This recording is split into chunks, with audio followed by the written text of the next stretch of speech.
আপনারা দেখছেন N24 TV আর আপনাদের সঙ্গে রয়েছি আমি সাজিদ। আজ আমাদের বিশেষ প্রতিবেদন লোকসভা নির্বাচন কেন্দ্র বসিরহাট। আপনারা জানেন এই বসিরহাট লোকসভা কেন্দ্র কিন্তু এবারের যে লোকসভা নির্বাচন তা হাড্ডাহাড্ডি লড়াই হতে চলেছে, কারণ বিগত কিছুদিন ধরে এই বসিরহাট লোকসভা কেন্দ্রের অন্তর্গত একটি বিধানসভা কেন্দ্র যেটি হচ্ছে সন্দেশখালী, সেই সন্দেশখালী কিন্তু শিরোনামে উঠে এসেছে। আপনারা জানেন, এ বিষয়ে আমি বিস্তারিতই যাচ্ছি না। এই লোকসভা কেন্দ্রে কিন্তু তৃণমূল কংগ্রেসের পক্ষ থেকে প্রার্থী করা হয়েছে হাজী নুরুল ইসলামকে এবং বিজেপি প্রার্থী করেছে এই সন্দেশখালীর অত্যাচারিত মুখ রেখা পাত্রকে। সিপিআইএমও প্রার্থী দিয়েছে। সিপিআইএম এর পক্ষ থেকে প্রার্থী করা হয়েছে প্রাক্তন বিধায়ক নিরাপদ সর্দারকে। এছাড়া এখানে আরো একটি দল যেটি হচ্ছে আইএসএফ, এই আইএসএফ কিন্তু বসিরহাট লোকসভা কেন্দ্রে প্রার্থী দিয়েছে। প্রথমে একজন অন্য প্রার্থী দেওয়া হয়েছিল আইএসএফ এর পক্ষ থেকে, কিন্তু কোনো কারণে সেই প্রার্থী পরিবর্তন করে অন্য আরেকজন প্রার্থীর নাম কিন্তু ঘোষণা করেছে। এই চার দলের কিন্তু প্রার্থী এখানে রয়েছে এবং এখানে কিন্তু হাড্ডাহাড্ডি লড়াই। বিভিন্ন সমীক্ষা বলছে এই বসিরহাট লোকসভা কেন্দ্রে কিন্তু হাড্ডাহাড্ডি লড়াই হতে চলেছে, কেননা এই বসিরহাট কেন্দ্রে 2019 সালে যে লোকসভা নির্বাচন, সেই লোকসভা নির্বাচনে আপনারা জানেন তৃণমূল কংগ্রেস প্রার্থী করেছিল অভিনেত্রী নুসরাত জাহানকে এবং তিনি কিন্তু ব্যাপক ভোটের ব্যবধানে, প্রায় 3 লক্ষের ওপর ব্যবধানে কিন্তু তিনি এই বসিরহাট লোকসভা কেন্দ্র থেকে জয়লাভ করেছিল। আর এবার কিন্তু নুসরাত জাহানকে এখানে দেওয়া হয়নি, কারণ নুসরাত জাহানের প্রতি কিন্তু এই লোকসভা কেন্দ্রের বিভিন্ন বিধানসভা কেন্দ্রের এই লোকসভার অন্তর্গত মানুষের কিন্তু একটা ক্ষোভ রয়েছে, কারণ এই লোকসভার মানুষের বক্তব্য তারা কিন্তু সাংসদকে সেইভাবে এলাকায় পায়নি। তো সেই কারণে সেই বুঝে কিন্তু তৃণমূল কংগ্রেস এবারের প্রার্থী দিয়েছে হাজী নুরুল ইসলামকে। এই হাজী নুরুল ইসলাম ইনি কিন্তু 2009 সালে বসিরহাটে প্রার্থী হয় এবং এখানে জয়লাভ করেন। 2009 এর পর আসে 2014, তখন কিন্তু ওনাকে সরিয়ে এখানে প্রার্থী করা হয়েছিল ইদ্রিস আলী, তিনিও কিন্তু জয়লাভ করে এবং তারপরে কিন্তু তাকেও সরিয়ে 2019 সালের যে লোকসভা নির্বাচন সেখানে কিন্তু নুসরাত জাহানকেই প্রার্থী করা হয়েছিল এবং তিনি কিন্তু ব্যাপক ভোটের ব্যবধানে জিতেছিল, যেটি আপনাদের বললাম। এবার আবারও সেই 2009 সালের প্রার্থীর ওপরই ভরসা রেখেছে তৃণমূল কংগ্রেস। কিন্তু বিজেপি এর আগের যে 19 সালের যে লোকসভা নির্বাচন সেখানে কিন্তু সায়ন্তন বসুকে প্রার্থী করেছিল, আর এবারে বিজেপি কিন্তু একেবারে প্রার্থী তালিকায় চমক দিয়েছে। বসিরহাট লোকসভা কেন্দ্রে কিন্তু প্রার্থী করেছে সন্দেশখালীর যে বিভিন্ন যে শিরোনামে উঠে এসেছিল সেখানকারই এক মহিলা রেখা পাত্রকে। তবে এই লোকসভা কেন্দ্রকে যদি আমরা বিস্তারিতভাবে দেখতে যাই, এখানে যে 7টি বিধানসভা কেন্দ্র, 2019 সালের যে লোকসভা নির্বাচন সেখানে কিন্তু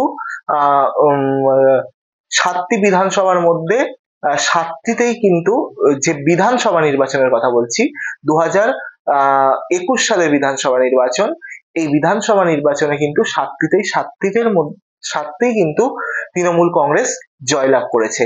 কিন্তু এই 7টির মধ্যে 5টি বিধানসভা কেন্দ্রে কিন্তু বিজেপি দ্বিতীয় পজিশন বা সেকেন্ড পজিশনে কিন্তু বিজেপি ছিল। বাকি দুটি বিধানসভা কেন্দ্র সেই দুটি হচ্ছে হাড়োয়া বিধানসভা কেন্দ্র এবং বসিরহাট উত্তর। এই দুটি বিধানসভা কেন্দ্রে কিন্তু আইএসএফ, ইন্ডিয়ান সেকুলার ফ্রন্ট, অর্থাৎ নওশাদ সিদ্দিকীর যে দল বা আব্বাস সিদ্দিকীর যে দল, সেই দল কিন্তু দ্বিতীয় স্থানে কিন্তু উঠে এসেছিল এই হাড়োয়া এবং বসিরহাট উত্তর বিধানসভা কেন্দ্র। তো এবারের যে ভোট 2024 লোকসভা নির্বাচন, আমরা যদি বিধানসভার নিরিখে দেখি এবং 19 লোকসভার নিরিখে দেখি, তাহলে যদি এই কেন্দ্রে কিন্তু একেবারে হাড্ডাহাড্ডি লড়াই হবে এটা বলাই বাহুল্য। তার কারণ এই লোকসভা কেন্দ্রে কিন্তু একটা সংখ্যালঘু ভোট বড় ফ্যাক্টর। এই বসিরহাট লোকসভা কেন্দ্রে কিন্তু সংখ্যালঘু ভোট একটা বড় ফ্যাক্টর, কারণ এখানকার যে বিধানসভা কেন্দ্রগুলি, এখানে বেশিরভাগই কিন্তু সংখ্যালঘু অধ্যুষিত। এইবারে এই সংখ্যালঘু ভোট যদি একতরফা 2019 সালে তৃণমূল কংগ্রেসে পড়েছিল, প্লাস সংখ্যাগুরু যে ভোট সেটাও কিন্তু তৃণমূল কংগ্রেসে অনেকটা গিয়েছিল, সেই কারণে কিন্তু অনেকটা ভোটের ব্যবধানে কিন্তু নুসরাত জাহান তৃণমূল কংগ্রেস প্রার্থী তিনি জয়লাভ করেছিলেন। এবার যদি তখন কিন্তু সেই 19 সালের লোকসভা নির্বাচনে কিন্তু আইএসএফ ছিল না, কিন্তু এখন যে 2021-এর বিধানসভা, সেই বিধানসভায় আইএসএফ দুটি কেন্দ্রে কিন্তু একেবারে বিধানসভা কেন্দ্রে কিন্তু দ্বিতীয় পজিশনে এসে। তো আইএসএফ কিন্তু আমরা দেখছি আইএসএফ এর যে বিধায়ক, একমাত্র বিধায়ক নওশাদ সিদ্দিকী, তিনি কিন্তু বসিরহাট লোকসভা কেন্দ্রে ঘন ঘন কিন্তু প্রচার করছেন এবং বসিরহাট লোকসভা কেন্দ্রের বিভিন্ন অঞ্চলে তিনি কিন্তু সভা করছে। আর তার সবাই কিন্তু মানুষের ভিড় চোখে পড়ার মতো, আপনারা বিভিন্ন সোশ্যাল মিডিয়ায় আপনারা কিন্তু দেখে থাকবেন হয়তো। অন্যদিকে রেখা পাত্র, তার প্রচারেও কিন্তু একেবারে মানুষের ভিড় চোখে পড়ছে এবং শুভেন্দু অধিকারীও কিন্তু বসিরহাট গিয়ে কিন্তু তার হয়ে প্রচার করেছিলেন, সেখানেও কিন্তু মানুষের জোয়ার উপচে পড়েছিল। তো এবার কথা হচ্ছে, যদি এই বসিরহাট লোকসভা কেন্দ্রে ভোট ভাগ হয়ে যায়, সংখ্যাগুরুদের ভোট যদি একতরফা বিজেপির দিকে চলে যায় এবং তৃণমূল কংগ্রেসের যে সংখ্যালঘু ভোট, সেই ভোট যদি দুভাগে ভাগ হয়ে এক ভাগ যদি তৃণমূল কংগ্রেসে যায় এবং বাকিটা যদি আইএসএফ, ইন্ডিয়ান সেকুলার ফ্রন্ট টেনে নিতে পারে, এবং তার সাথে তো সিপিআইএম রয়েছে, সিপিআইএমও কিছুটা যদি কাটতে পারে, তো ভোট যদি কাটাকুটি হয়ে যায়, ভোট যদি দুভাগে ভাগ হয়ে যায় সংখ্যালঘুদের ভোট, তাহলে কিন্তু এই কেন্দ্রে কিন্তু ফলাফল ঘুরে যেতে পারে। তবে প্রত্যেকটা সি ভোটার সমীক্ষা আপনারা দেখেছেন এবং অন্যান্য সমীক্ষা, প্রত্যেকটা সমীক্ষাই বসিরহাটকে হাড্ডাহাড্ডি লড়াইয়ে রাখা হলেও প্রত্যেকটা সমীক্ষাই বলছে কিন্তু যে বসিরহাট লোকসভা কেন্দ্রে যতই হাড্ডাহাড্ডি লড়াই হোক, ভোট আইএসএফ প্রার্থী দিক বা বিজেপির থেকে রেখাপাত্র দ্বারা এই বসিরহাট লোকসভা কেন্দ্রে কিন্তু তৃণমূল কংগ্রেসের প্রার্থী জিতে যাবেন। তবে হয়তো 2019 সালে যে নুসরাত জাহান 3 লক্ষের বেশি ভোটের ব্যবধানে জিতেছিলেন, সেই ব্যবধানটা হয়তো কমবে, কিন্তু ভোটে কিন্তু একেবারে হাজী নুরুল ইসলাম তিনি কিন্তু তৃণমূল কংগ্রেসের পক্ষ থেকে জয়যুক্ত হবেন।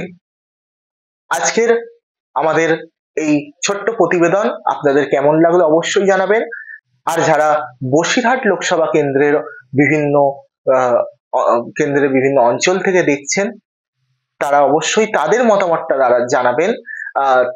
তারা সেখানে ফিল্ডে রয়েছেন, তারা বিষয়গুলো জানবেন। তো কি হতে পারে আপনাদের অঞ্চলের ফলাফল, আপনাদের লোকসভার ফলাফল, অবশ্যই আমাদের কমেন্ট বক্সে জানাবেন এবং নজর রাখবেন N24 টিভি। আবারও আসবো নতুন কোনো একটি প্রতিবেদন নিয়ে, কোনো একটি প্রচার নিয়ে, অথবা কোনো একটি লোকসভা কেন্দ্রের বিস্তর আলোচনা নিয়ে।